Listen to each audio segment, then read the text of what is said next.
আসসালামু আলাইকুম। নতুন একটা ভিডিওতে আপনাদের সবাইকে জানাচ্ছি স্বাগতম। আমাকে অনেকগুলো ভাই প্রশ্ন করেছেন যে আমরা যদি বেশ কিছুদিন গাড়ি যদি বন্ধ রাখি, সেক্ষেত্রে যদি গাড়িটা না চালাই তাহলে কি কি গাড়ির প্রবলেম হতে পারে? এই বিষয় নিয়ে অনেকেই আমার কাছে জানতে চেয়েছেন। তো খুবই সুন্দর একটি প্রশ্ন। আমি মূলত আমি সবাইকেই বলি যে দেখেন, গাড়ির সম্পর্কে আপনারা যে যার প্রশ্ন আমাকে বলতে পারেন, বা আপনাদেরকে যদি কোনো কিছু জানা থাকে তাহলে আমাকে কমেন্ট করবেন। আমি কমেন্টের উত্তর দিব। তো গাড়ির বিষয়টা হচ্ছে কি, আপনাকে অনেক কিছু জানতে হবে, জানার অনেক কিছু আছে, জানার কোনো শেষ নেই। আপনি যদি ড্রাইভিং করেন, নিজের গাড়ি হোক বা অন্যজনের গাড়ি হোক, এই বিষয়গুলো আপনার জেনে থাকা ভালো, আপনার জন্য অনেক কাজে আসবে ইনশাল্লাহ। তো এই ভিডিওর মাধ্যমে ইনশাল্লাহ একদম পুরো ক্লিয়ার করে দিব। কেউ টানাটানি করবেন না। আর আপনি যদি আমার এই চ্যানেলে নতুন একজন দর্শক হয়ে থাকেন তাহলে অবশ্যই চ্যানেলটি সাবস্ক্রাইব করে নেবেন এরকম নতুন নতুন আপডেট ভিডিও পাওয়ার জন্য। আর যারা সাবস্ক্রাইব করেছেন, থ্যাংক ইউ সো মাচ। এই মুহূর্তে ভিডিওটি যারা ফেসবুক পেজ থেকে দেখতেছেন, পেজটি ফলো দিয়ে কিন্তু অবশ্যই লাইক দিয়ে দিবেন। কথা না তাহলে সরাসরি ভিডিওটা শুরু করি।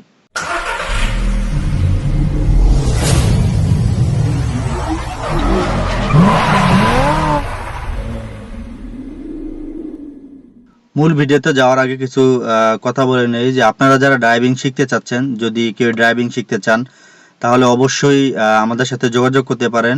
বাংলাদেশের 64টা জেলা থেকে এসে কিন্তু আপনি ড্রাইভিং শিখতে পারবেন। আমাদের এখানে ড্রাইভিং শেখার ধরনটা অনেক ভালো।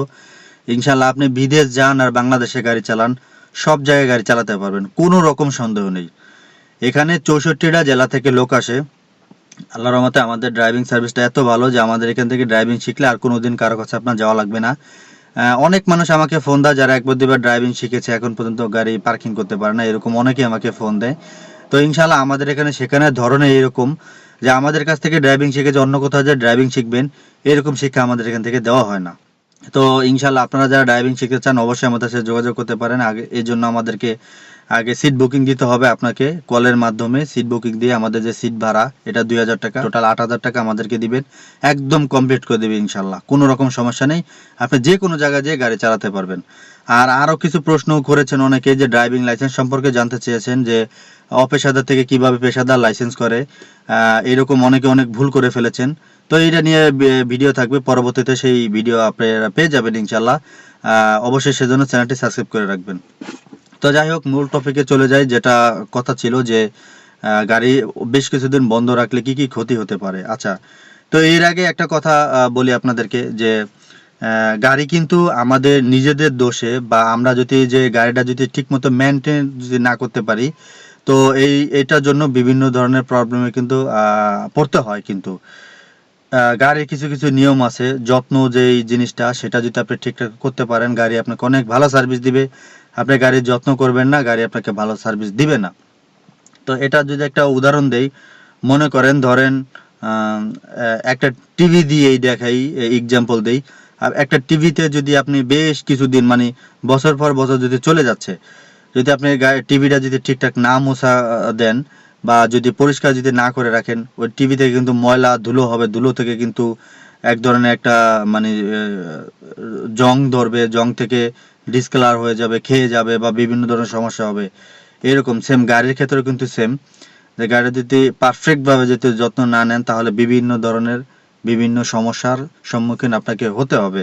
তো আমি বলবো যে যাদের গাড়ি আছে বা চাকরি করেন বা নিজস্ব গাড়ি আছে, তারা যদি বেশ কিছুদিন যদি গাড়িটা যদি স্টার্ট যদি না করেন, সেক্ষেত্রে আপনার কি ধরনের প্রবলেম হবে। এক নাম্বার হচ্ছে আপনার ব্যাটারিটা ডাউন হয়ে যাবে। এটাকে 100% ডাউন হয়ে যাবে। ব্যাটারির কিছু সিস্টেম আছে, যদি একবার যদি ব্যাটারি যদি ডাউন হয়ে যায়, ওই ব্যাটারিতে আপনি যত চার্জ করবেন কিন্তু আগের মতো আপনি সার্ভিস কখনো পাবেন না। প্রথম হচ্ছে একেবারে ফার্স্ট টাইম যখন আপনারা যখন ব্যাটারি যখন কিনবেন, কেনার পরে প্রথমে কি করতে হয়, ব্যাটারিটা ফুল চার্জ করতে হয়। আমাদের গাড়ির যে ডায়নামো আছে সেটা তো ব্যাটারিতে চার্জ করে, এছাড়াও ব্যাটারিতে কিন্তু চার্জ দেওয়া থাকে। তো আপনারা গাড়িটা ব্যাটারিতে যখন লাগাবেন, লাগানোর পর বেশ কিছুক্ষণ গাড়ি চালাবেন, স্টার্ট করে রাখবেন, আগে ফুল চার্জ করবেন। চার্জ করার পরে এই চার্জেই আপনার এই ব্যাটারি 2 বছর, 3 বছর, 2.5 বছর, যেই কয় বছরই যাক, একটানা চলতে থাকে। তো এই ব্যাটারিটা খুব ভালো সার্ভিস দিবে, কোনো রকম সমস্যা হবে না। যদি আপনার একবার যদি এই ব্যাটারিটা যদি ডাউন হয়ে যায়, মনে করেন ব্যাটারি আপনার 6 মাস হয়েছে, 3 মাস হয়েছে কিনেছেন, আপনার কাছে মনে হবে নতুন, আপনি বেশ কিছুদিন আপনার গাড়িটা বন্ধ রেখেছেন অনেক দিন যাবত, তারপর যদি গাড়ি স্টার্ট করেন, যে গাড়ি স্টার্ট যদি না নিতে চায় বা যদি নেয়ও, যদি একটু দেরি করে নেয়, একটু সমস্যা হয়, ব্যাটারিটা ডাউনের কারণে মনে হচ্ছে যে ডাউন হয়ে গেছে, চার্জ নেই, তাহলে ওই যে ব্যাটারিতে সমস্যা দিবে, এই সমস্যাই থেকে যাবে। এরপর স্টার্ট হবে, বাট ব্যাটারির যে আগের যে সার্ভিসটা ওটা পাবেন না। এই জন্য প্রত্যেকটা ভাইকে আমি বলতেছি, আপনারা যারা গাড়ি যেভাবে স্টার্ট বন্ধ করে যদি বেশ কিছুদিনের জন্য বেড়াতে বা চলে যান, আপনারা চেষ্টা করবেন কাউকে দিয়ে গাড়িটা স্টার্ট করানোর জন্য। অন্তত মিনিমাম 3-4 দিন পর পর হলেও গাড়িটা একবার স্টার্ট করতে হবে। একবার স্টার্ট করে 10-15 মিনিট রেখে তারপরে এক্সেলেটর করে একটা বাড়ি মেরে, তারপরে যখন ব্যাটারিতে চার্জ হবে তখন আবার বন্ধ করে রাখবেন। 3-4 দিন পর পরে আবার স্টার্ট করবেন। এভাবে যদি আপনার গাড়িটা যদি স্টার্ট করে রাখেন, তাহলে আপনার ব্যাটারিটা কোনো রকম সমস্যা হবে না ইনশাল্লাহ, একেবারে 100% গাড়িটা ঠিকঠাক থাকবে। আর যদি আপনি ব্যাটারিটা যদি এইভাবে স্টার্ট করে না রাখেন, তাহলে ব্যাটারিটা ডাউন হয়ে যাবে। আর ডাউন হয়ে গেলেই ওই সমস্যাটার মধ্যে আপনি পড়ে যাবেন, যেটা যে বললাম প্রথমে, যে আগের যে সার্ভিসটা, এই সার্ভিসটা পাবেন না। তারপর হচ্ছে ব্যাটারিতে আমি এইগুলো আমি লাইভে দেখাবো, বাট এইগুলো কথাবার্তা আপনাদেরকে একটু সরাসরি মানে ফেস টু ফেস শোনাচ্ছি, এই কারণে যে এই বিষয়গুলো আপনাদের জানা দরকার আছে। আমি এটা নিয়ে লাইভেও ভিডিও করব, ওই ভিডিওটাও আমি ইনশাল্লাহ আপলোড করব, দেখাই দেবো আরও কিছু কিছু ব্যাটারির বিষয় বা কিছু পাইপ যেগুলো খুবই দরকারি, ওই জিনিসগুলো দেখিয়ে দেব। তো ব্যাটারিতে হচ্ছে আপনার ব্যাটারির যেই খামগুলো আছে, যেটাকে খুঁটি বলে আর কি, ব্যাটারির যে খুঁটিগুলো আছে, এই খুঁটিগুলো হচ্ছে পরিষ্কার করে রাখবেন, এবং কি খুঁটিতে যে সাদা সাদা যে কার্বন জমে থাকে, এই কার্বনগুলো যদি আপনি পরিষ্কার করতে চান, যদি ভালো মতো যদি মনে করেন যে না আমার অনেক দিন যাবত হয়ে গিয়েছে, এটা পরিষ্কার করার দরকার, বা না করলে কি কি সমস্যা হবে, ধরেন আপনি কার্বন জমে রয়েছে, হঠাৎ করে দেখবেন কি গাড়ি স্টার্ট হয় না।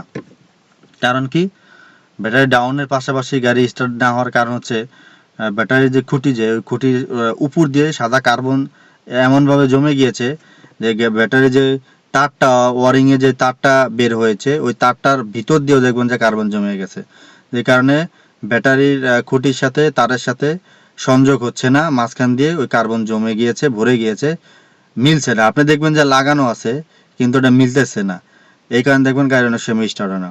সেক্ষেত্রে আপনারা ভালো করে কার্বনগুলোকে পরিষ্কার করে নেবেন, যদি পারেন ওটা খুলে, ব্যাটারি খুলে তারটা খুলে সুন্দর করে পরিষ্কার করে নেবেন, তারপর লাগিয়ে দিবেন। আর যদি সেটা না করেন, তাহলে ব্যাটারির খুঁটিতে গরম পানি ঢালবেন, তাহলে ওই কার্বনগুলো নষ্ট হয়ে যাবে। আর একটা কাজ করবেন, সেটা হচ্ছে যে গ্রিজ আছে, যেই ওই গ্রিজগুলো হচ্ছে ব্যাটারির খুঁটিতে লাগিয়ে দিবেন, তাহলে এটা কখনোই কার্বন জমবে না, পানি পড়লেও কিছু হবে না, কার্বনও জমবে না। এটা কিন্তু সব থেকে ভালো বুদ্ধি, আপনার বছরের পর বছর যাবে, একটু ফোঁটা কার্বন জমবে না যদি আপনি গ্রিজ দিয়ে রাখেন। তো গাড়ি তো অনেকেই চালাতে পারে বা অনেকেই চালাতে পারবেন, তো এই বিষয়গুলো হচ্ছে আপনাকে জেনে রাখতে হবে। আপনার গাড়ি যদি ভালো রাখতে চান বা সেফ রাখতে চান, তাহলে এই বিষয়গুলো আপনাকে মেনে চলতে হবে, ইনশাল্লাহ কোনো রকম কোনো সমস্যা হবে না। তো 2 রকমের ব্যাটারি আছে, এটা নিয়ে একটা ভিডিও করা ছিল আমার। একটা হচ্ছে পাউডার ব্যাটারি, আর একটা হচ্ছে পানি দিতে হয়।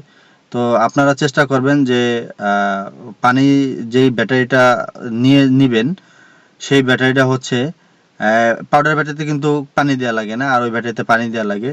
কিন্তু আপনারা চেষ্টা করবেন যে সবসময় পানিগুলো যাতে ভরাট থাকে, বা সুন্দর করে চেক করবেন যে একটা মুখা খুলছেন বাকিগুলো খুলেন নাই, এইটা কিন্তু করা যাবে না, যে এটা পানি আছে দেখলাম আর দেখলাম না, কিন্তু না, এটা কিন্তু প্রত্যেকটা প্লেট আলাদা আলাদা, পানিগুলো কিন্তু ওইভাবে কিন্তু ঠিকঠাক কিন্তু দিতে হবে কিন্তু, আর না হলে একটা ঠিক আছে আর একটা পানি শুকিয়ে গিয়েছে, ওটা কিন্তু পরে সমস্যা হবে কিন্তু। তো এই বিষয়টা একটু খেয়াল করবেন, ইনশাল্লাহ আশা করি বুঝতে পেরেছেন। তারপরে যদি কেউ কিছু না বুঝে থাকেন, তাহলে অবশ্যই আমাকে কমেন্ট করবেন। আজকের এই ভিডিওটা যদি আপনাদের এক ফোঁটা উপকার হয়, তাহলে অবশ্যই চ্যানেলটি সাবস্ক্রাইব করে এরকম নতুন নতুন আপডেট ভিডিও পাওয়ার জন্য আর যারা সাবস্ক্রাইব করেছেন তাদেরকে জানাচ্ছি অসংখ্য ধন্যবাদ। এই মুহূর্তে ভিডিওটি যারা ফেসবুক পেজ থেকে দেখতেছেন, পেজটি ফলো দিয়ে কিন্তু অবশ্যই লাইক দিয়ে দেবেন এরকম আপডেট ভিডিও পাওয়ার জন্য। তো কি নিয়ে ভিডিও পেতে চান সেটাও কিন্তু কমেন্টে জানিয়ে দিন। আপনার ওই কমেন্টের উপর ডিপেন্ড করে হচ্ছে ভিডিও তৈরি করা হবে। আর যারা ড্রাইভিং শিখতে চান অবশ্যই ভিডিও ডেসক্রিপশনে নাম্বার দেওয়া থাকবে, ভিডিও স্ক্রিনেও নাম্বার দেওয়া থাকবে, ওইখান থেকে কল করতে পারবেন। আর কল করার সময় হচ্ছে সকাল 10টা থেকে রাত 10টা পর্যন্ত। অনেকেই অনেক গভীর রাত্রে ফোন করে, 1টা 2টা বাজে ফোন করে। প্লিজ আপনারা এটা কেউ করবেন না, এত রাত্রে ফোন দিবেন না কখনো। একটা মানুষ হয়তো ঘুমিয়েও থাকতে পারে, এটাও হয়তো বুঝতে হবে। এবং অনেকেই ভাবে যে অনেক সময় অনেক ফোন রিসিভ করতে পারি না, যে ভাই হয়তো ফোন রিসিভ করে না, বিষয়টা এরকম না। আমাদের আসলে শত শত ফোন আসে, বাংলাদেশের 64টা জায়গাতে কল ঢুকায়। এই জন্য হচ্ছে একজনের সাথে কথা বললে আর একজনের কল ওয়েটিং থাকলে ওই ফোনটা রিসিভ করতে পারি না। এবং কি অনেক সময় ফোন বন্ধ দেখায়, আসলে কিন্তু ফোন কখনোই বন্ধ থাকে না। ধরেন একটা সিমে কল দিল, অন্যজনের সাথে কথা বলতেছি, আবার এবং কি ওই সিমটার মধ্যে আরো 10-20 জন কল ঢুকাচ্ছে বিভিন্ন জেলা থেকে, তখন কিন্তু ওই সিমটা কিন্তু বন্ধ বলে, কিন্তু আসলে কিন্তু বন্ধ থাকে না। আপনারা কিছুক্ষণ পর পর ট্রাই করবেন। কেউ ফোন দিবেন, যদি রিসিভ না করতে পারে 20 মিনিট পর আবার ফোন দিবেন। তাও যদি রিসিভ না করতে পারে তাও 20 মিনিট পর আবার ফোন দিবেন। ইনশাল্লাহ ফ্রি অবস্থা থাকলে অবশ্যই আপনার ফোনটি রিসিভ করা হবে। এই ছিল আজকের ভিডিও। দেখা হবে নতুন কোনো ভিডিও। সে পর্যন্ত সবাই ভালো থাকবেন। আল্লাহ হাফেজ।